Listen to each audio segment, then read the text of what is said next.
தனிப்பட்ட முறையில் போய் என் தங்கச்சியை மிரட்டுறியான்னு அடிச்சதுல அந்த செல்ஃபோனில் வீடியோ இருக்கு. வீடியோ அதை போலீஸ்கிட்ட கொடுத்தாரா அவர்? போலீஸ்கிட்ட கொடுத்துட்டாரு. அதில் ஒரு பட்சி வந்து நமக்கு ரிலீஸ் பண்ணுது. ரிலீஸ் பண்ண உடனே நம்ம வந்து அதை இந்த மாதிரி ஒரு கொடுமை நடக்குதுன்னு வெளியில் போடுறோம். அந்த வீடியோ வந்து ரொம்ப பெரிய அருள் தான் எடுக்கிறாரு. அதை போடும்போது ஷாக் ஆகுது. அதுக்கப்புறம் நான் போகிறேன், அதை விக்டிம்ஸை தேர்ந்தெடுத்து போகிறேன். அதில் நிறைய பேரை பார்க்குறோம், நிறைய பேர் பேச மாட்டேன்றாங்க, மறுக்கிறாங்க. எல்லாமே ஏடிஎம்கே இன்ஃப்ளூயன்ஸ்டாகவே இருக்குது.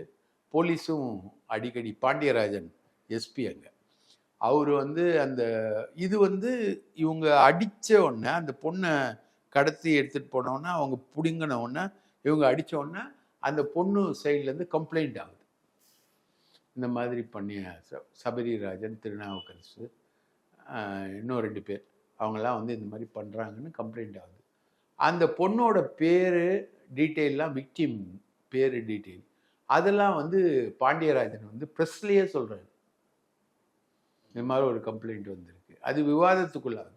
இந்த வீடியோ ரிலீஸ் ஆனோடனே அதுவும் விவாதத்துக்குள்ளாகுது. விவாதத்துக்குள்ளானோடனே இவர் ப்ரெஸ்லேயே சொல்கிறார். உள்துறை செயலாளரே அவருடைய ப்ரெஸ் ரிலீஸில் அந்த விக்டிமோட பேரை ரிலீஸ் பண்ணி எடப்பாடி பழனிசாமியுடைய உள்துறை செயலாளரே சொல்கிறார். அது வந்து பெரும் விவாதத்துக்குள்ளாகுது.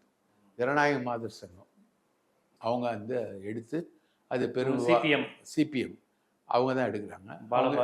பாலபாரதி அவங்க அந்த டீம், அவங்க அந்த டீம் எடுத்து பண்ணுறாங்க.